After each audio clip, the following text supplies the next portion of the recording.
O Senhor esteja convosco. Proclamação do Evangelho de Jesus Cristo, segundo João. Naquele tempo, disse Jesus aos seus discípulos: pouco tempo ainda e já não me vereis, e outra vez pouco tempo e me vereis de novo. Alguns dos seus discípulos disseram então entre si: o que significa o que ele está dizendo? Pouco tempo e não me vereis, e outra vez pouco tempo me vereis de novo, e eu vou para junto do Pai. Diziam, pois: o que significa esse pouco tempo? Não entendemos o que ele quer dizer. Jesus compreendeu o que eles queriam interrogá-lo. Então disse-lhes: estáis discutindo entre vós, porque eu disse, pouco tempo e já não me vereis, e outra vez pouco tempo e me vereis? Em verdade vos digo, vós chorareis e vos lamentareis, mas o mundo se alegrará. Vós ficareis tristes, mas a vossa tristeza se transformará em alegria. Palavra da salvação.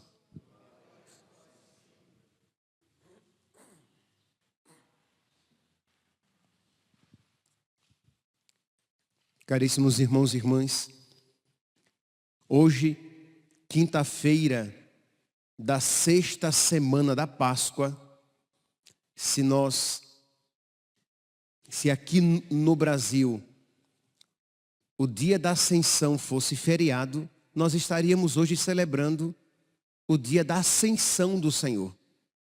É um dia santo de guarda, mas como aqui no Brasil não é feriado, a igreja então o transfere para o próximo domingo.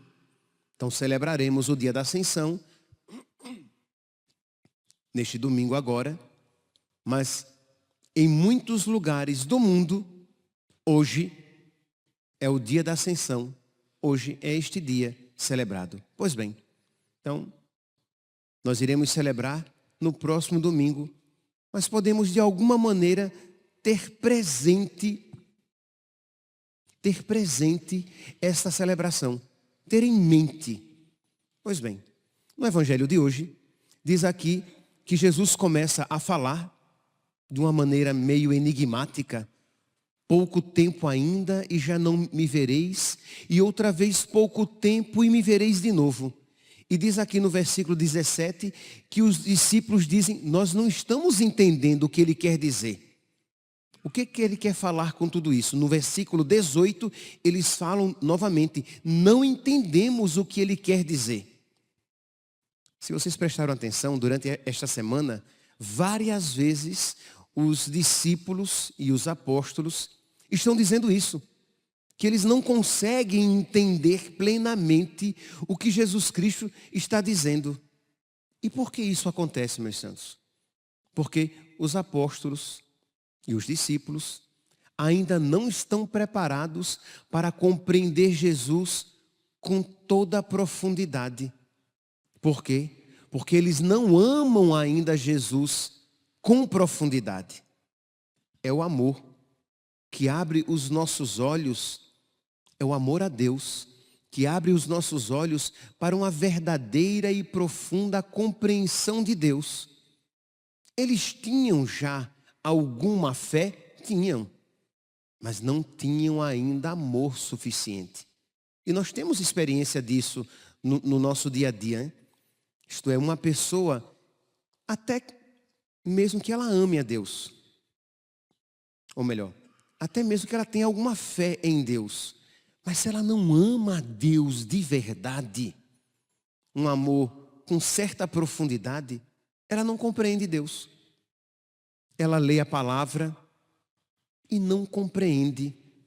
Ela ouve os mandamentos de Deus e ela não compreende, isto é, ela sempre de alguma maneira questiona, interroga, vê dificuldade em obedecer, e mesmo que não verbalize, lá no fundo tem aquele questionamento. Deus bem que poderia querer diferente, bem que poderia mandar algo de diferente, porque lá no fundo é como se ela dissesse, bem que Deus poderia ser melhor. Porque Ele é muito exigente. Como ela não ama, ela não compreende a Deus com profundidade. Meus irmãos, repito, é o amor que nos faz compreender Deus. Quanto mais a pessoa ama a Deus, mais ela o conhece. Nós geralmente dizemos o contrário, que também é verdade. Ninguém ama o que não conhece. Mas o contrário é tão verdadeiro, se não mais. E ninguém conhece a quem não ama.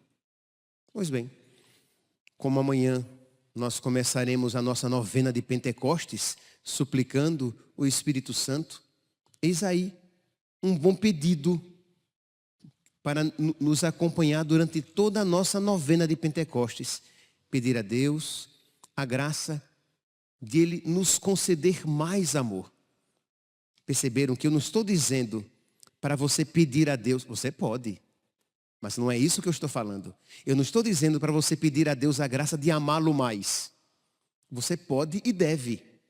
Mas o que eu estou dizendo é que você, além disso, você vai pedir a Deus a graça dele derramar mais amor no seu coração. Você pode dizer, eu não mereço ser o que eu estou pedindo, mas o Senhor é bom.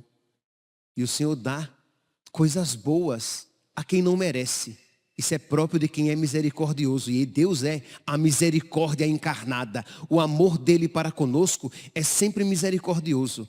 Pois bem, então nós iremos pedir a Deus que Ele derrame mais do seu amor em nós. Porque quanto mais elevados no amor formos, mais nós iremos conhecer Deus. Mais nós iremos ver o quanto Deus é bom. O quanto Deus é digno do nosso amor. E mais nós iremos querer amar a Deus de volta. Pois bem, mas não é sobre isso que eu quero falar no Evangelho de hoje. Esse aqui é apenas um preâmbulo. Vamos aqui para o texto de hoje. Diz aqui que os apóstolos ouvem uma palavra de nosso Senhor, pouco tempo ainda, e já não me vereis, e outra vez pouco tempo e me vereis de novo. O que Jesus está falando? A que ele está se referindo? Ora, nós poderíamos aqui fazer duas aplicações. Uma é óbvia, é a primeira. Pouco tempo ainda já não me vereis. E pouco tempo me vereis de novo. Ele está falando da sua paixão, morte e ressurreição. Jesus está com eles durante pouco tempo. Depois, eles não verão mais Jesus, que Jesus vai ser morto. E depois, Jesus será visto novamente. No terceiro dia, ele ressuscitará. É tanto que Jesus como que explica aqui no versículo 20. Ele diz assim, em verdade vos digo, vós chorareis e vos lamentareis, mas o mundo se alegrará. Isso acontece com a sua crucifixão. Os apóstolos choram, os apóstolos sofrem, mas o mundo aqui compreendamos, o mundo averso a Deus, o mundo de pecado, aqueles que o crucificaram, juntamente com o diabo e os seus demônios, eles se alegram. Mas Jesus se volta para os discípulos, para os apóstolos. A vossa tristeza se transformará em alegria. Quando Jesus ressuscitado aparece, a alegria novamente toma conta do coração deles. E a alegria é tanta que, segundo alguns relatos, até mesmo compromete a compreensão de que Jesus está vivo. Tem um texto de João que diz que eles ficaram tão alegres que achavam que era um fantasma. Ao ponto de Jesus dizer, toca aqui e vede que um fantasma não tem carne nem ossos como eu tenho. Porque eles estavam muito alegres. Então a primeira aplicação é esta. Mas nós podemos também fazer uma aplicação para o mistério da ascensão, que estaríamos hoje celebrando se no Brasil fosse feriado. Isto é, Jesus, depois de ressuscitado, ele passa ainda 40 dias com os apóstolos. É um pouco tempo em que eles têm Jesus novamente. Mas depois, Jesus sobe aos céus. Jesus os deixa.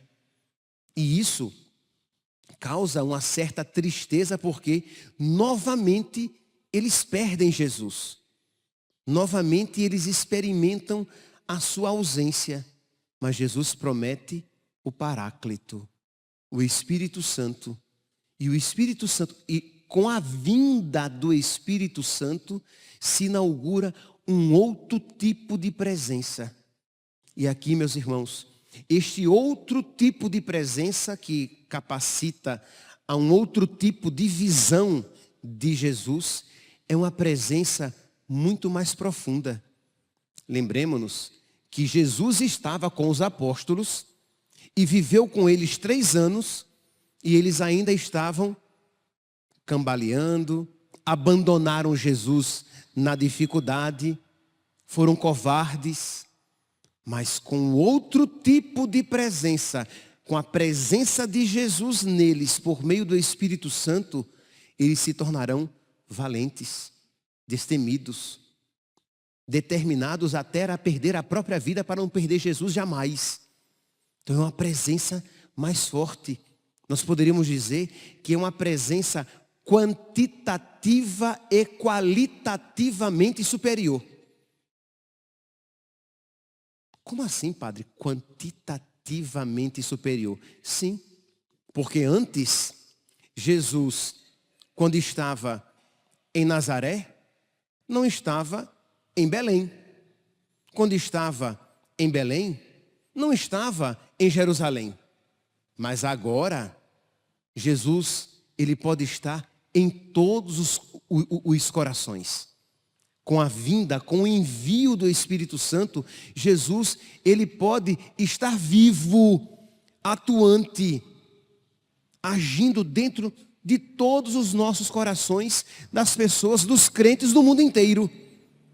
Perceberam que é uma presença maior, quantitativa e qualitativamente superior. Por quê? Porque agora essa presença de Jesus nos encoraja e nos enche de alegria por causa da sua presença. Não é mais como antes. De modo que essa palavra mais uma vez se aplica. Vós chorareis e vos lamentareis, porque Jesus, de alguma maneira, fisicamente, vai deixá-los. Mas a vossa tristeza se transformará em alegria. E nós lembramos aqui a alegria dos apóstolos em Pentecostes, que estavam tão entusiasmados que achavam até mesmo que eles estavam embriagados de vinho doce. Tamanha era a alegria que eles expressavam. Meus irmãos, nós iremos começar amanhã a novena de Pentecostes. Vamos pedir esta graça, desta presença viva e profunda do Espírito Santo no nosso coração, que inaugura um novo modo de Jesus estar conosco.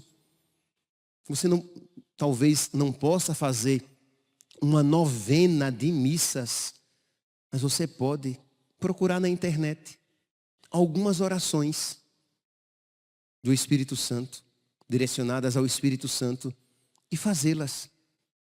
É importantíssimo que você esteja em estado de graça. Estando em estado de graça, você pode procurar, por exemplo, aquela oração Veni Creator. Você procura em português, fica mais fácil para você rezar. Você vai encontrar lá o texto, aquela oração que nós iremos, uma das orações que nós iremos rezar aqui durante a nossa novena. Ouvindo Espírito Criador, Ele que cria, Ele que recria, Ele que transforma, Ele que gera uma nova realidade. Então você pede o Espírito Criador para que crie no seu peito um coração que ame a Deus. Para que crie no seu peito um coração mais aberto para receber o amor de Deus. Para que crie no seu peito um coração mais semelhante ao coração de nosso Senhor. Ouvindo Espírito Criador, a nossa mente iluminai, os corações enchei de amor, nossa fraqueza encorajai. Quantas graças nós iremos suplicar a nosso Senhor durante essa oração. Pode ser também a oração, a sequência de Pentecostes. É também uma outra oração belíssima, em que você pode rezar com toda a piedade, com toda a certeza de que Deus está ouvindo, mesmo que você não sinta coisa alguma, mas sabendo que Deus está ouvindo e que vai atender. Que, meus santos, existem coisas que nós podemos pedir a Deus e Ele não nos concede porque não é a hora, porque não é para nós, ou porque até não é bom. Isto é, às vezes pedimos coisas que não são para aquele momento. Às vezes pedimos coisas que não são para nós. E às vezes pedimos coisas que são más. Então Deus não nos dá. Mas o Espírito Santo é sempre hora de pedir o Espírito Santo. O Espírito Santo é sempre para nós. Sem sombra de dúvidas, é para todos nós. Ele mesmo disse, né? Procurai e achareis. Pedi e vos será dado. Batei e vos será aberto. Porque se os vossos pais, que são pecadores, sabem dar coisas boas, quanto mais o Pai do céu, pedi o Espírito Santo e ele vos será dado. Pedir o Espírito Santo. E é claro, meus santos, que pedir o Espírito Santo não é mal, porque ele é o bem por excelência. Ele é o bem por antonomasia. Ele é aquele sem o qual nada é bom. Aquilo no qual o Espírito Santo não estiver, não é bom. Mas onde o Espírito Santo estiver presente, ele torna agradável a Deus. Então vamos lá. Durante esses 9 dias, você pode fazer essa oração pela manhã, pela tarde, pela noite. O importante é que você faça. Que você pare um momento do seu dia e você peça o Espírito Santo, que é o amor de Deus, para que ele capacite você a conhecer cada vez mais a Deus. A ver cada vez mais as verdades que dizem respeito a Deus. E conhecendo cada vez mais a Deus, você o ame. E quanto mais você o ama, você o conhece. E vai crescendo nesse círculo virtuoso e de santidade. Que Deus conceda a todos nós um santo início de novena de Pentecostes, para que Jesus esteja cada vez mais vivo e atuante no nosso coração. Louvado seja nosso Senhor Jesus Cristo.